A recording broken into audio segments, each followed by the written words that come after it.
Alexandre de Moraes está fora de controle e já não responde bem às provocações. E temos um fogo no parquinho que pode gerar uma das mais importantes reações da nossa história.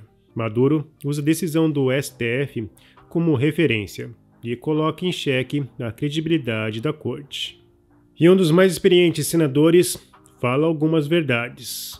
Vai que alguém decida isso e nós sejamos privados de conhecer a verdade da intimidade dessas investigações.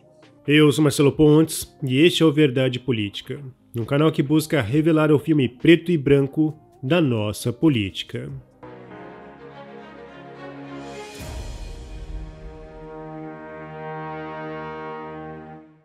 A Justiça do Brasil já mostrava sinais de falência quando se opôs politicamente ao governo Bolsonaro. Mas o dia D desta falência ocorreu quando o STF utilizou-se de conversas ilegais para construir uma narrativa. Na época, a Polícia Federal concluiu que não era possível confirmar a autenticidade do material. Ainda assim, ele foi entregue na defesa de Lula, que passou a possuir uma poderosa arma política. A condenação de Lula foi anulada e todo o trabalho da Lava Jato foi jogado no lixo. E aquele caminho que observava a punição da imoralidade não existe mais. Bom, e o que sobrou foi o flagelo dos magoados, que agora buscam vingança. Como mencionei, a frustração de Alexandre de Moraes é tão intensa por não poder prender quem ele deseja, que ele acaba, por extensão, direcionando suas punições aos familiares. André Marsiglia falou em perseguição e vingança, ao comentar a decisão de Moraes, que busca punir a mãe de Mariana Eustáquio, filha do jornalista Oswaldo Eustáquio. O princípio mais básico da Constituição é a pena não ultrapassar a pessoa do condenado, para o direito não se tornar instrumento de perseguição e vingança.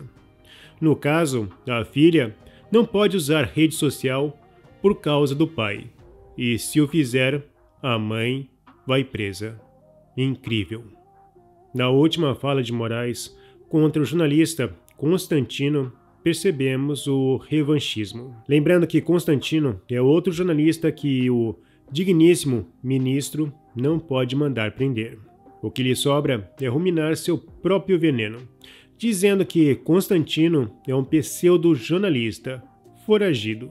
Bom, é gritante a frustração do ministro. Constantino gravou um vídeo rebatendo o ministro. Turma, o ministro Alexandre de Moraes, tentando se defender do indefensável hoje, né, com a ajuda de muitos cúmplices, ele me chamou de pseudo-jornalista, né, pseudo-jornalista com essa quantidade de livros publicados, prêmios ganhos e passando por principalmente basicamente todos os principais veículos de comunicação do país, desde o Globo, Veja, Jovem Pan, Rede TV, Gazeta do Povo, Oeste, Correio do Povo, rádios, revista Isto É, revista Época, Valor Econômico, enfim, pseudo-jornalista, né? E falou isso com ódio, né, no olhar. Pseudo-jornalista. Mas o que mais me interessa é o que veio depois. Foragido. Eu fiquei pensando. Bom, eu moro há praticamente uma década nos Estados Unidos. Esse é o primeiro ponto. Segundo ponto, existe algum mandado de prisão aberto contra mim? Alguma sentença condenatória? Alguma coisa que não um inquérito ilegal com um aglomerado, um compilado dos meus tweets? Existe alguma coisa além disso que eu não esteja sabendo, ministro Alexandre? Foragido? Agora, eu queria mostrar um negocinho para o ministro, né? Só para constar, porque ele diz isso e não tem ninguém na imprensa, na velha imprensa, que vai contestar ele, né? Então, foragido, ministro. O que seria isso aqui, ministro? O que seria isso aqui, ministro? Foragido, ministro? É uma palavra muito estranha para quem é um cidadão americano, né, ministro?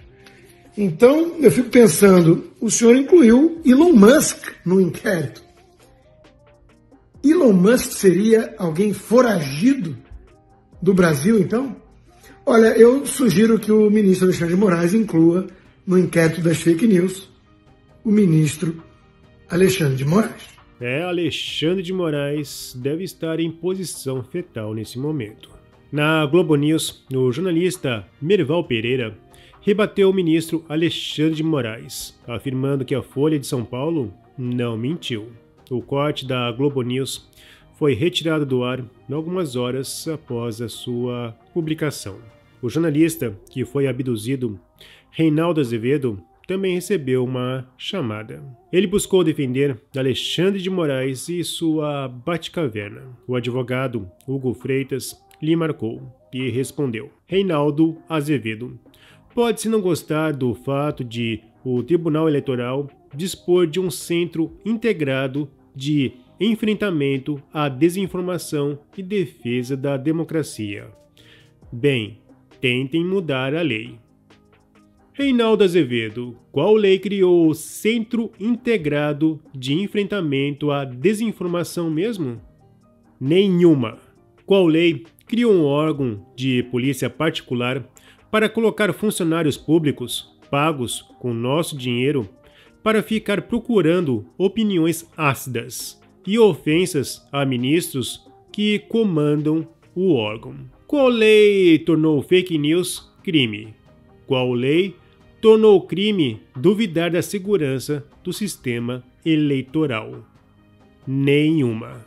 Na tribuna, o senador Esperidião Amin foi certeiro. Uma observação sobre o que o UOL e hoje a Folha de São Paulo divulgam a respeito destes telefonemas da assessoria do ministro Alexandre de Moraes. Foi uma surpresa impactante a divulgação, mas não foi para mim, presidente, uma surpresa o que já se percebe neste começo de divulgação que é feita. É um começo que está sendo feito, mas que revela não o espírito da justiça brasileira, mas sim o ativismo de quem quer, a qualquer preço, intimidar, silenciar e impedir que nós saibamos a verdade completa.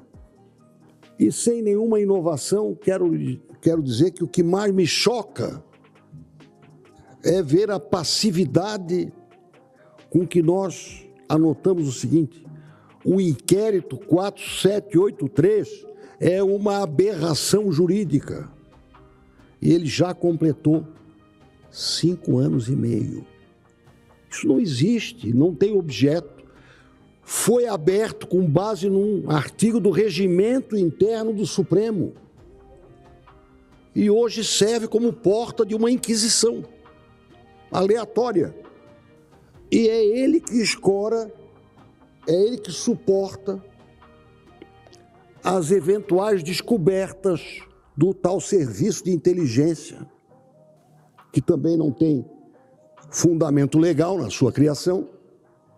Esta denúncia, que teve o seu ponto inicial ontem, ela não se esgotou. Nos próximos dias, certamente outras porções desses 6 gigabytes. Isso é uma senhora biblioteca, senador Oriovisto. Dá para aprender muita coisa. E dá para se surpreender com muitos personagens que ainda não apareceram.